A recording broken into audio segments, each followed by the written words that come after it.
This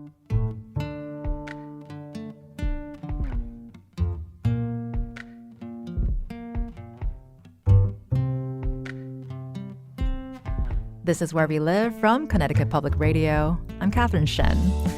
Adoption can be a lot more complicated than what's depicted in films, TV, and even social media. And for a long time, these stories have been told by adopted parents. But adoptees are starting to flip the script and talk about their own experiences. There's not one single narrative when it comes to adoption. For Angela Tucker, race and identity have been central to her narrative. Angela is the author of the book, You Should Be Grateful, Stories of Race, Identity, and Transracial Adoption, and she's also the executive director of the Adoptee Mentoring Society. And she joins us today through Zoom. Angela, welcome to the show today. Hi, thank you for having me. Of course, and for our listeners, if you have a personal experience with adoption, we want to hear from you. Find us on Facebook and Twitter at Where We Live. So, Angela, would love to have you get us started by defining the phrase transracial adoption for our listeners. Transracial adoption is any time an adoption happens across race lines. So usually it's white parents adopting Black and brown kids, but we see very infrequently the inverse, a Black or brown parent adopting a white child, but typically it's the other way around. And so that plays a part in the title of your book. So can you talk about how that phrase has been present in your life and why did you choose to have that as a part of the title of your book? Yeah, I heard this phrase all the time growing up, and I grew up in a closed adoption. My parents are white, I am Black, and I grew up in Washington State after being adopted from foster care in Tennessee. And even though I grew up in a closed adoption, which means I didn't even really know all the details about why I had to be adopted, there was still just this ever-present thought from strangers and neighbors and everybody that I had a better life, given that I had white parents, basically, and that I should be glad about being adopted. And it just it's irksome because there was just so much deeper feelings that I had, in addition to being, maybe grateful is not the right word, but I was placed into a really loving family. My parents adopted 8 children, all with disabilities, all from foster care, and I had a really lovely life and upbringing. But it doesn't just automatically cancel out the longing to know my roots, to know my birth family, to know what happened, to be with them, basically. And so I can't imagine that kind of burden that you've had to carry as growing up and then growing into an adult and then sort of breaking that down. And so would you say that experience informed you in the sense of writing this book? Because you said you've written this book from an adoptee-centric lens. Can you talk about what that means for our listeners? Yeah. Oh, definitely my upbringing informed my worldview. I grew up in a home where my parents were really honest and open and allowing all of us adoptees to have our perspective on what happened. And that's actually kind of unique. I've heard a lot of adoptive parents or a lot of adoptees have talked about how hurt their adoptive parents would be if they even said anything like, I wonder who my birth parents are. I wonder why they couldn't keep me. My household, that was not the case. I felt like I could always wonder aloud, and it was met with understanding. So that was really helpful to me, being able to do all of this work publicly and not feel afraid that my parents are going to be hurt. And yeah, so that did definitely color my worldview. And this is a really big question, but for those who have not experienced adoption, can you help describe the complicated feelings of being adopted? I think that it's really hard to describe what we call biological privilege. So when people have easy, instant access to their biology. You can just look at your parents and see where you came from because they look like you. You have mirrors right there.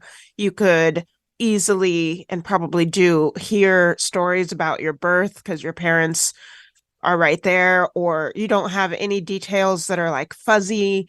You don't wonder if things are true or untrue. That's called biological privilege. And for adoptees not having that, it can feel like our life is kind of built on shifting sand.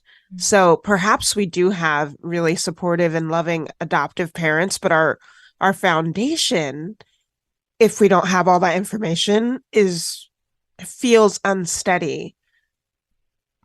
And with what you just shared too, with your family being so open about it, but there are other families who are not for various reasons. And you also say in your book that being honest about adoption is a tricky minefield to navigate. So Yeah. how can adoptees start navigating, unpacking feelings about their adoption and being honest with those feelings? What was that experience like for you? Well, in order to kind of, a lot of adoptees use this phrase coming out of the fog, which essentially means starting to understand their own story within the big structure and system of adoption, which is an industry like any other, it operates on supply and demand, unfortunately. And so to start to put yourself in there, it's scary. I feel like this is partly why I created the Adoptee Mentoring Society, but we need other adoptees to be supportive to that journey of understanding. When we talk with non-adopted people, I feel like the knee-jerk reaction is to try to just make it all okay. And that's where the things like you should be grateful and statements like that come out. So if we're saying things, for example, for me, of learning that my adoption was really based out of poverty, that I falsely conflated that my birth parents, my birth mother must not want me because she placed me for adoption, but in reality, she didn't have resources and support and was poor and homeless. And that's actually a societal issue. It doesn't have to do with her desire to parent me or not. And so when I start talking like that, people usually are really, really quick to say like, oh, but aren't you so glad? Like, look at all the opportunities you got. You wouldn't have had that otherwise. And we're not exactly trying to just compare, but we're trying to put ourselves like situationally in context. And I think adoptees do that well with each other because we know that it can't be fixed. And that's not exactly what we're seeking. And just a quick reminder for our listeners that if you have a personal experience with adoption as an adopted parent or an adoptee, we want to hear from you. I'm going to take a quick moment here to take a call from Kathy Nelson, who is calling from West Hartford. Kathy, you're on the air. Oh, thank you. I appreciate it. Of course, go for it. Oh, I just had more of a comment. I'm so glad that I'll get your book. I'm an adopted parent who has really wrestled with the understanding of this, and I'm a pretty big advocate of the honesty that adoptees should be able to have in the world. And I adopted both my children at birth. Went through it's interesting that you just said it's a business. In a way, I hadn't thought of it like that, but believing that by adoption, through in Texas where they terminate in 48 hours, this was 30 years ago, that I could help avoid the trauma that, that nurture out trumps, the genetic piece of it. But I've learned the deep wounds that both my children have experienced regardless. And they both are Hispanic and I'm white, and that's brought up a lot of complications as well. So I applaud you for telling the story. Oh, thank you so much. I think that's a common thing, the nature versus nurture. It's so fascinating to me how often we, I don't know, just the adoption industry and adoptive parents really are kind of conditioned to think of birth parents and birth family, the nature side, as all bad, and nurture, the adoptive parents, as all good. I find this to be really troublesome in so many ways. I think, obviously all of us have good parts about us. And so but one way that I think is interesting, when I was working at an adoption agency really early on in my career, I was talking to birth parents who had placed their children for adoption, and their assumption that the kids were in homes with two parents, married couple, white picket fence, golden retriever, and a grand piano was like really like entrenched in their belief. And they believed that the married couple like never fought, that they were just so happy all the time, in the same way that I think a lot of adoptive parents are like, your birth parents did this thing, maybe they're in jail or whatever the case may be. And neither side really being expansive about how we all have ups and downs, ebbs and flows, difficulties and triumphs. And that I feel like is really troublesome. Well, thank you so much, Kathy, for calling in and sharing your story with us. We really appreciate it. And I know you just responded to her, Angela, but especially with what Kathy just shared and with what you just said, what do we know about the mental health and emotional health of adoptees? How is this added to when this sort of forced gratitude is thrusted upon them? It's not great. The American Academy of Pediatrics in 2013 came out with a big study and a huge sample were Korean adoptees, but they found that 1 in 4 adoptees who seek therapy attempt suicide. And in November, there's a National Adoptee Remembrance Day, and that's because of this awful truth. And it's really easy to think that all of those terrible happenings are because adoptees maybe were abused or neglected, but in honesty, it's not that. It's adoptees who have loving homes who just don't feel like they can talk about this complicated identity and lack of belonging, that feeling. So yeah, it's adoptees are really overrepresented in seeking therapy, and that's one big reason why I'm creating this nonprofit. Yeah. And as we're having this conversation, and of course, this is an ongoing process that you're processing, and a lot of people are processing. Are you finding people more willing to talk about it? Is that helpful with the experience? I really am. Yeah, and let's see, in the 60s and the 50s, it was the baby scoop era, and this is where we would send women away to give birth, and then they would be reintegrated into society and never act like it never happened. And thankfully, we are so far from that there are a lot of agencies that are doing a good job um, of ensuring that either there is an open adoption or that everybody understands the importance of staying connected.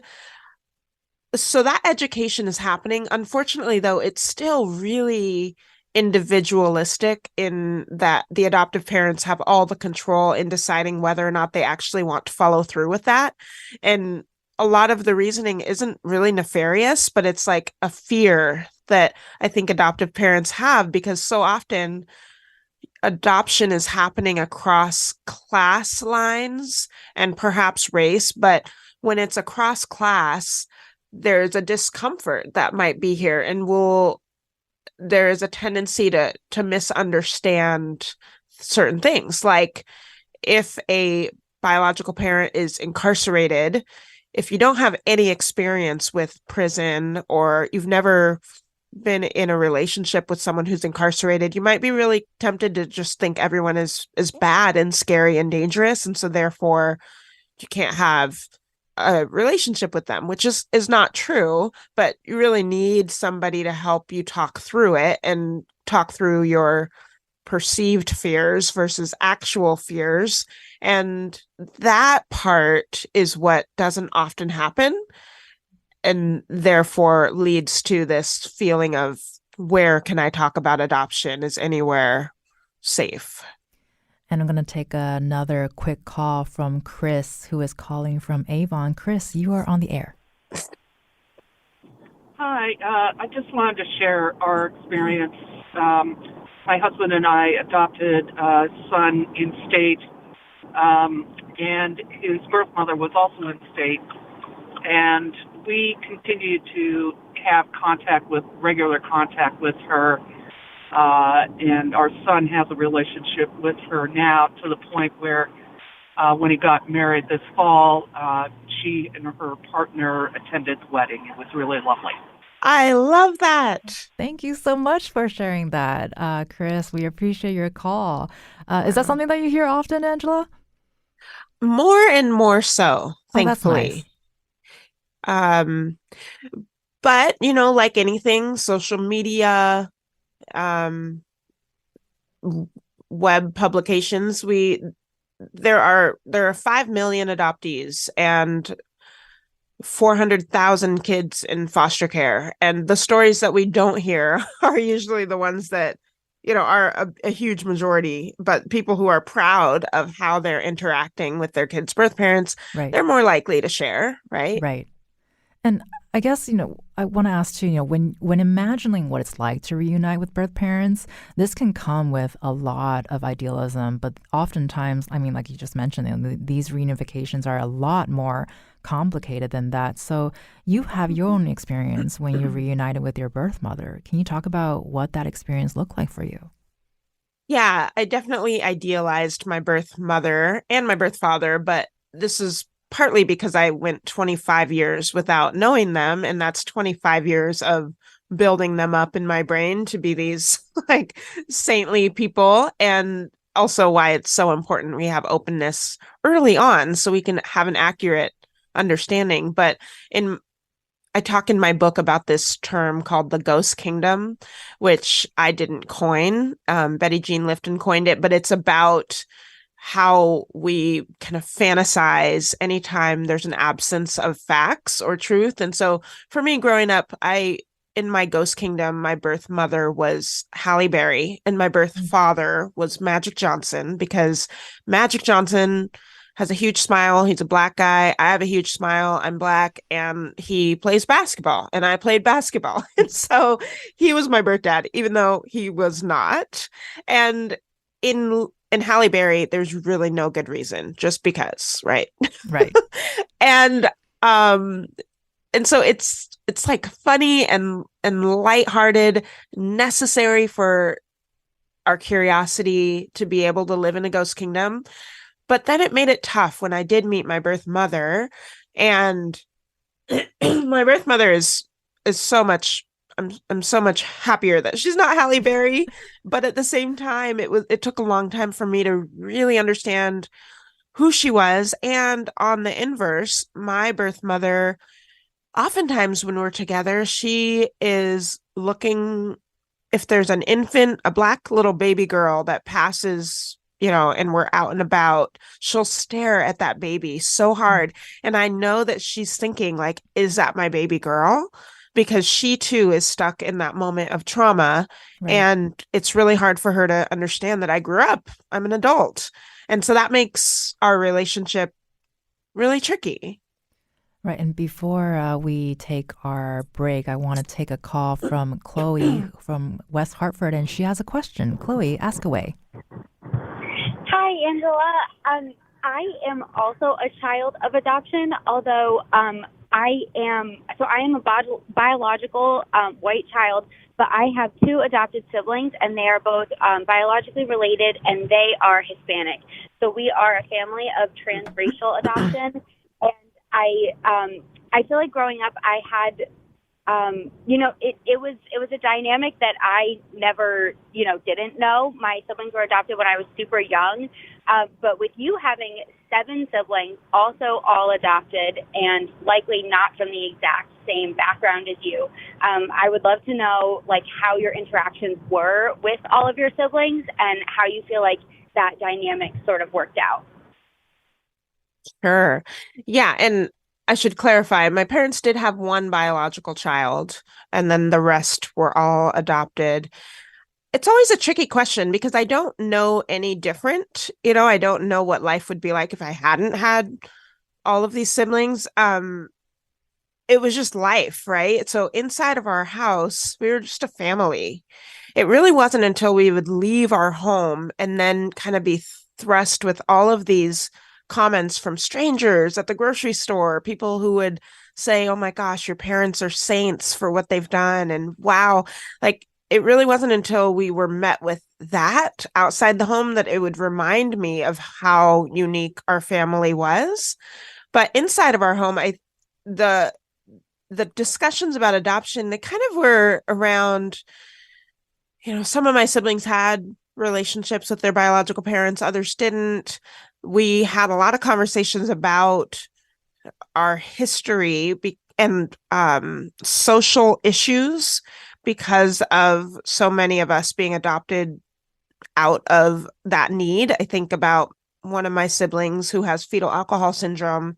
So we would often talk about alcoholism and what that means. And so learning about the impact of like alcohol on a fetus at a really young age was it was like dinner time conversation. And but there was no sense of it wasn't weird, that we were all in this family. It was just our norm. Well, thank you so much, Chloe, for asking the question and sharing your story with us. You've been listening to Angela Tucker, who is the author of the book, You Should Be Grateful, Stories of Race, Identity, and Transracial Adoption. You can find a link to her book on our website, ctpublic.org/where we live. And she's staying with us for the hour, and we want to hear from you too. Find us on Facebook and Twitter at Where We Live.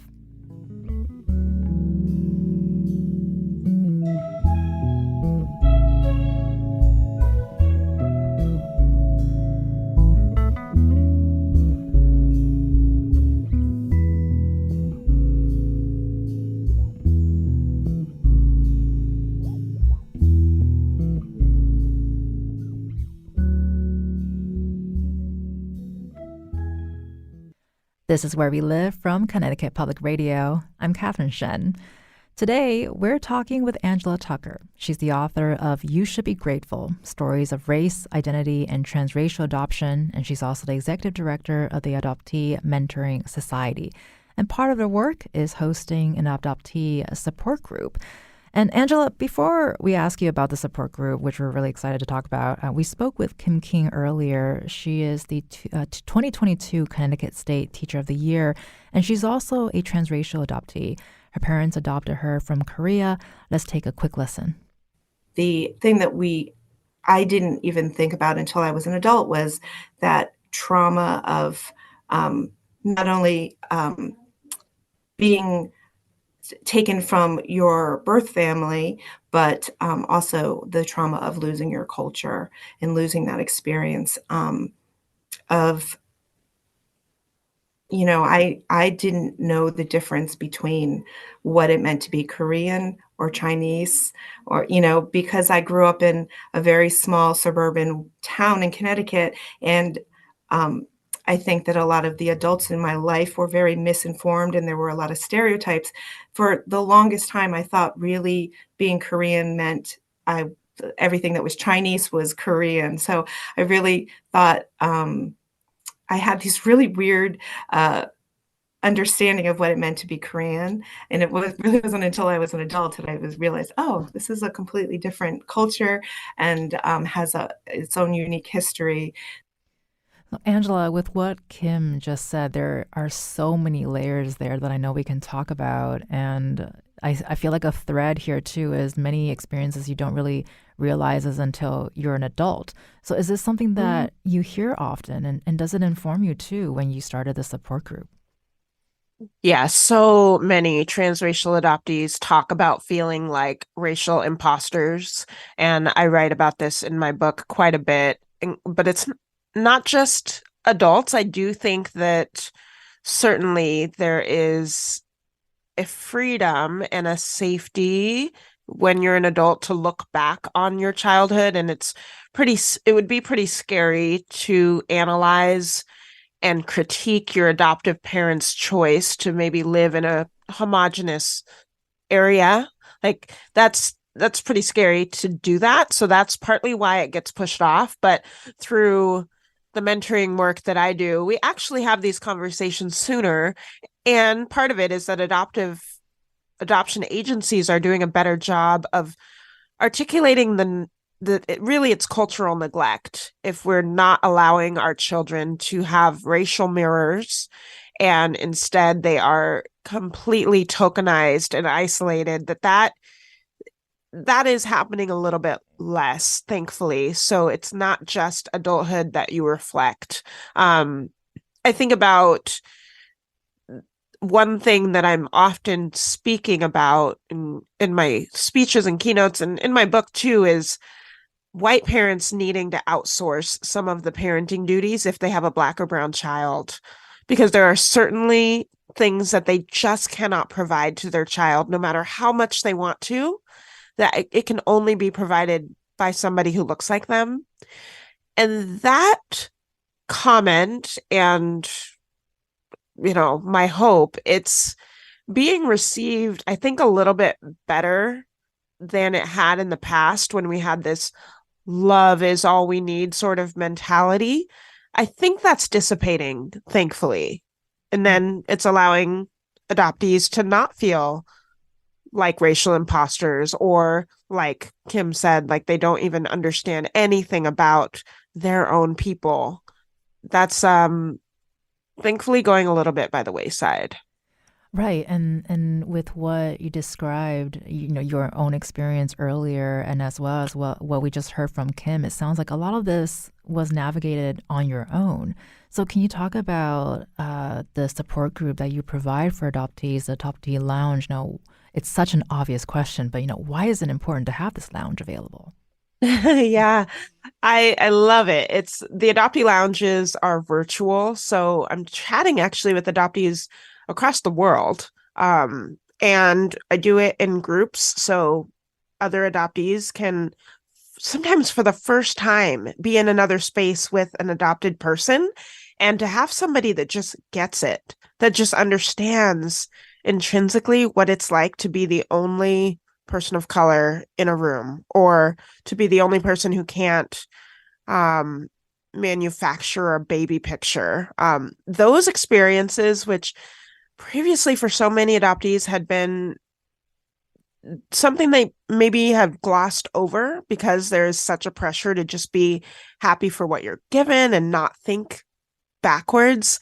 There is so much relief in the room, these Zoom rooms, from other adoptees. We're just like, oh my goodness, I didn't know there was anybody else who knew this. So yeah, it's both really obvious and at the same time hard to find these places. And distinctly for same race adoptees, I think for the folks who are listening, obviously our NPR listeners, so they might know Steve Inskeep's voice from NPR National. He is an adoptee. He was with me on my book tour in DC, and he talked about being white and having white adoptive parents, and how there was even less space for him than people who were transracially adopted to bring up adoption, and how that was uniquely isolating for him, which also is really kind of a topic that we don't often recognize.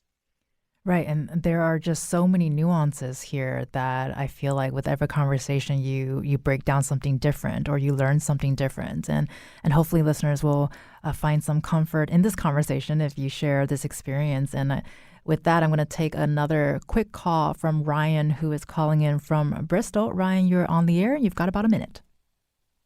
Hi. Well, there's two things. The comment you just made about the same race adoption.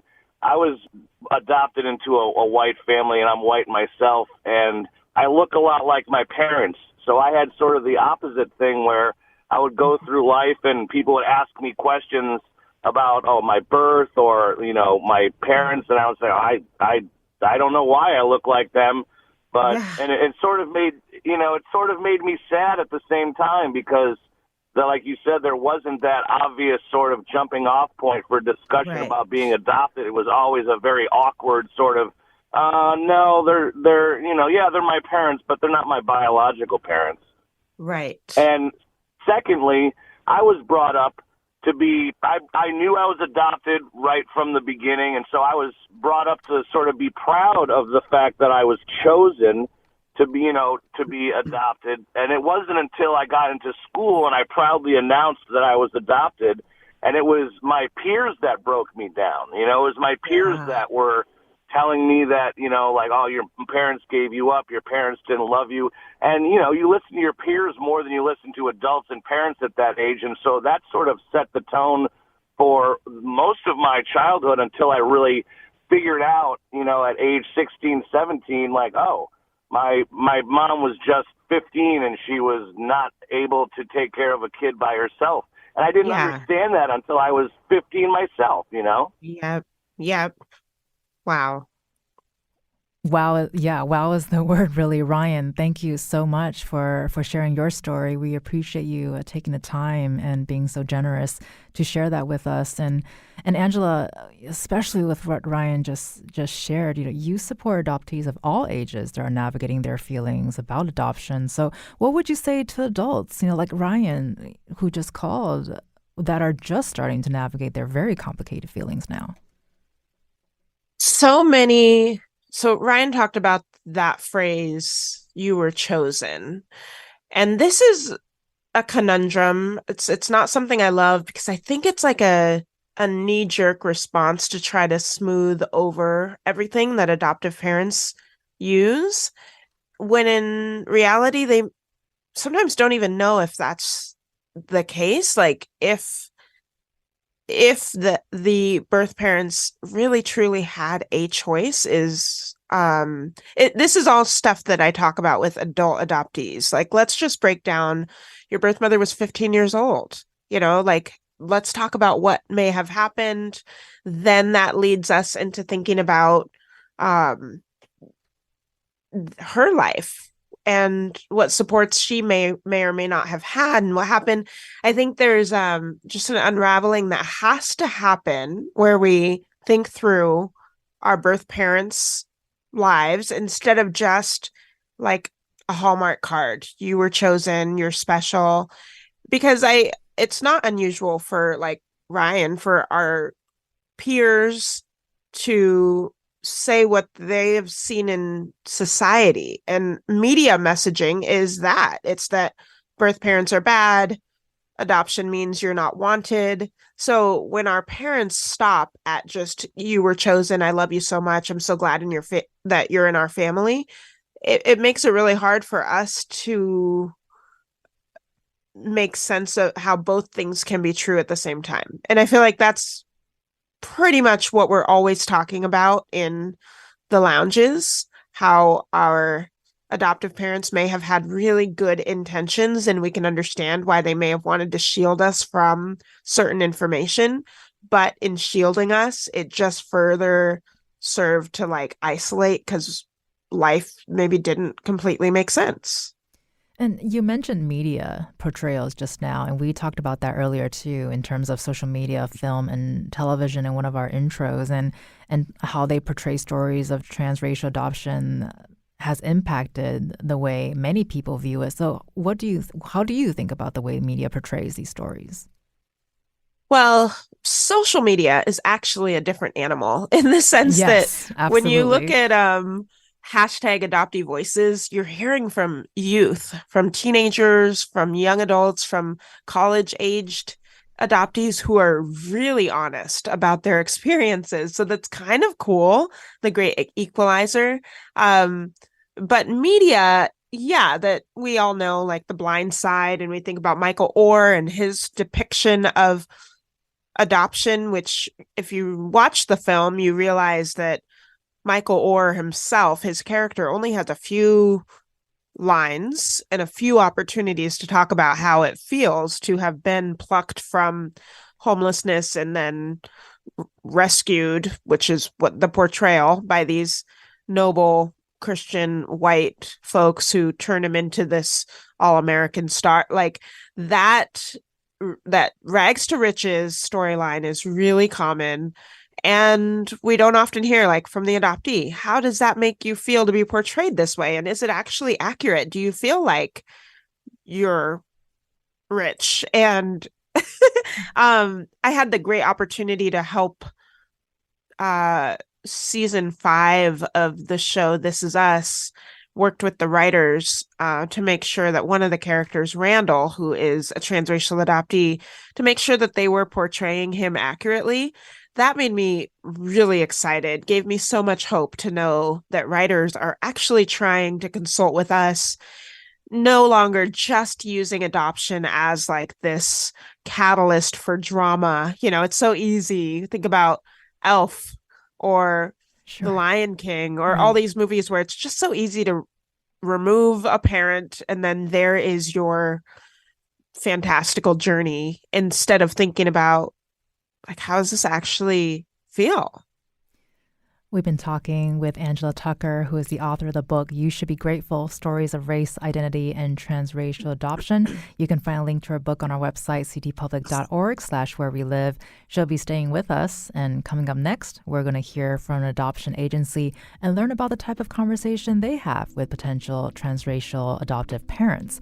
And for our listeners, if you're interested in learning more about transracial adoption, the University of Connecticut's Health Adoption Assistant Program provides services like counseling and education to any family parenting through adoption or guardianship. The services are free and confidential, and they're able to respond to most callers the same day. You can also find a link to their website on our webpage, ctpublic.org/where we live. Find us on Facebook and Twitter at Where We Live.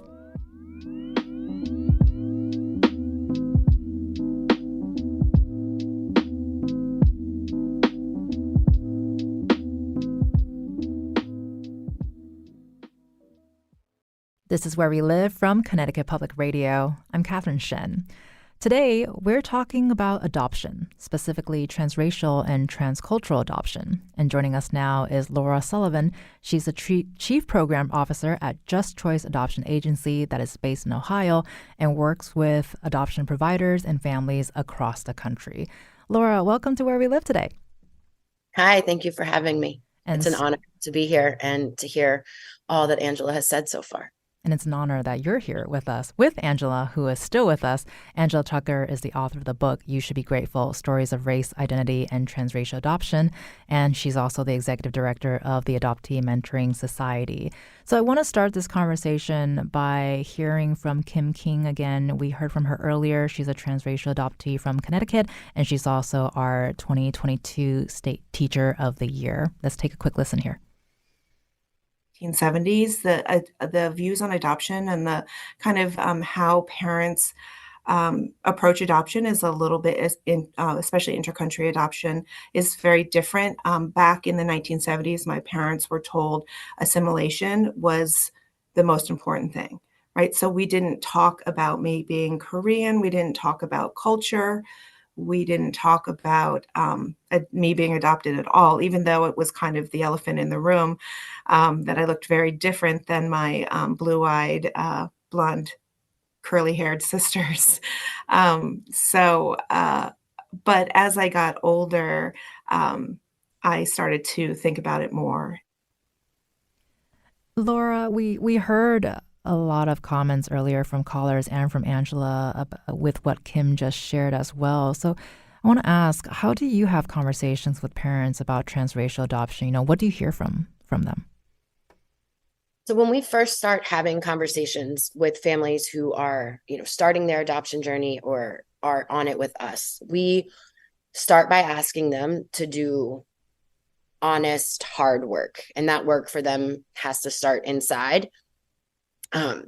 For all adoptions, but specifically when we're talking about transracial adoption, it's not just the grief work, but there has to be an education. There has to be anti-racist work that they tackle, and they have to be willing to step into that space, have tough conversations, listen to perspectives that aren't theirs, and be able to stretch themselves. And so we start by assessing, are you in a space where you want to do that? Is that really what you want? And if it's not, helping them arrive at maybe adoption isn't for you, and especially transracial adoption. And especially with what we just heard from Kim and what you just said with those conversations, when you do have potential adopted families come in saying that they're going to go into this process colorblind, how do you respond to that? Well, by letting them know that, choosing to be colorblind is something that only people with privilege get to do. And we can't be colorblind in this space. It's not an option. Your child isn't going to walk. They don't have your white skin just because you adopted them, and the world is not going to see them that way. And so you have to start by at home, not seeing them that way, doing the work and educating yourself, listening to voices. And like Angela said earlier, making sure that you're bringing in perspectives from their culture, because you can't be everything to them as their white parent. I right now am in a space of being able to parent two Black boys, and I don't get to be colorblind because the world doesn't treat them that way.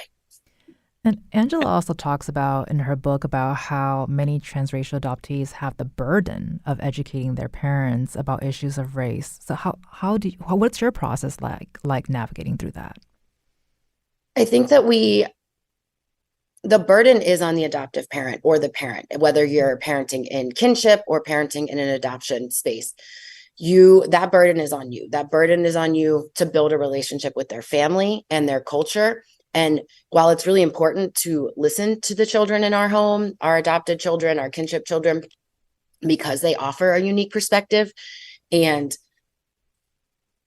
culture, Blackness is not a monolith. So we have to do our own work, educate ourselves, but also listen. And sometimes when we just will listen to teenagers or kids in general, they're going to teach us the most. I just want to mention that we got a comment from Andy from Cromwell. He is a facilitator for the Cromwell chapter of Adoptees Connected, which is a nonprofit for adult adoptees to get together and share their experiences. And for those who are interested, you can find them on Facebook. And so with what Andy just shared too, and then we talked about this with Angela earlier too, with her Adoptee Lounge, having these conversations has been very helpful, and she's finding more and more people willing to talk about it. Are you finding the same with families who come in who want to adopt, to have these difficult conversations or complicated conversations and come out from it learning a lot? Yes. So I would say at Choice, we are pretty open and honest about our approach to adoption being different than most other adoption agencies and organizations. Adoption, we view it more as our side hustle, and we're working to create a more just world where we don't need as much adoption. And all of the families that come to us with some level of that understanding. They understand the inequality, the inequities that exist in this space. And so they've already done some level of work, or they probably wouldn't be that interested in working with us. And so we are able to step in and have those hard conversations, and they're still hard, but they are at least in a posture of wanting to know. And that conversation often looks like me telling them, the burden is on you to keep that connection with your child's biological family, because I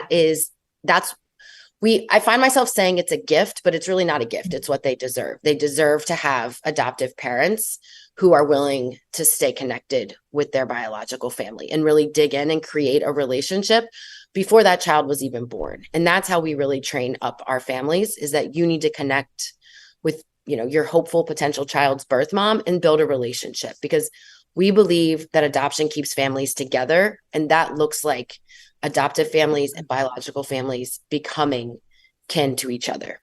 And so early, go for it. And so we have to sit in those spaces and have conversations. And the biggest thing that I tell them is you have to give your child space and create a very intentional space for them to explore who they are, know who they are. And the more you can tell them about their origin story, about their biological family, the better off they're going to be, because they're not making things up. And if you're able to participate and be invited into that ghost kingdom that Angela mentioned, that's better for them, because if kids aren't given facts and parts of their story, then they make it up. And sometimes that's helpful and protective, and sometimes it's harmful. And I think a couple comments on what Laura has talked about around educating families. So much of what her work is persuading folks away from the saviorism trope, and that there's got to be, like, I've talked to so many adoptees whose parents chose to keep their birth parents away from their families. They wanted a closed adoption because they felt like their birth parents weren't safe, or and for the adoptees, what I hear them saying is, if my adoptive parents don't love my birth parents, then how can they really love me? And I think that is so true, that there is this desire for us adoptees to be like, we don't want you to just like go through the motions and want to like Black culture. We want you to actually enjoy and think like the hashtag Black girl magic is real. It's not just like, oh shoot, I have to do this because you're here. And for me, many times that conversation sounds like, I need you to tell me that you have friends that are people of color before you're going to even think about adopting a child of color.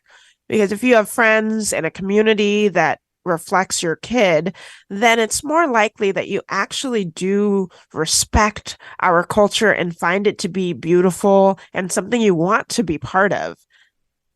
And we only got about a minute left, so I hate to do this to both of you, but with 30 seconds each, Laura, let's start with you. Any final thoughts for our listeners? What do you hope they take away from this conversation? Show up, be honest with yourself, be willing to do the hard work of exploring and listen to the voices that we have an opportunity to listen to. So we've talked a lot about how culture change has happened and we're moving in this way, but we also have this whole world of podcasts where so many adoptees who didn't have a voice are being vulnerable and giving us the gift of sharing their stories and inviting other adoptees in to share theirs. And there's so much to learn from that lived experience that allow us to be better parents and professionals. And so I encourage you to listen to adoptees and birth families. And Angela, I know we just scratched the surface, but same thing to you, 30 seconds. What do you hope our listeners can take away from this conversation? Yeah, I definitely echo Laura, but I echo Laura in the sense that not just listening because our voices have been marginalized, but our experience and insights around being raised as transracial adoptees, I think we have new perspectives on so many other issues in our society, like conjunction of race and power relations around economic class and religion, nationality, citizenship, immigration. Like, I think there's such a power in our lived experience that goes beyond just helping adoptive parents understand this world or adoption agencies, but much broader, influencing policy and legislation. Well, thank you so much for sharing that with us. You've been listening to Angela Tucker, who's the author of the book, You Should Be Grateful, Stories of Race, Identity, and Transracial Adoption. Thank you so much, Angela, for being with us today. It has been a joy. Thank you. And Laura Sullivan, Chief Program Officer at Just Choice, thank you for being with us today. Thank you. I'm Catherine Shen. Today's show is produced by Tess Terrible. Our technical producer is Kat Pastor. Download Where We Live anytime on your favorite podcast app. And thank you all so much for listening.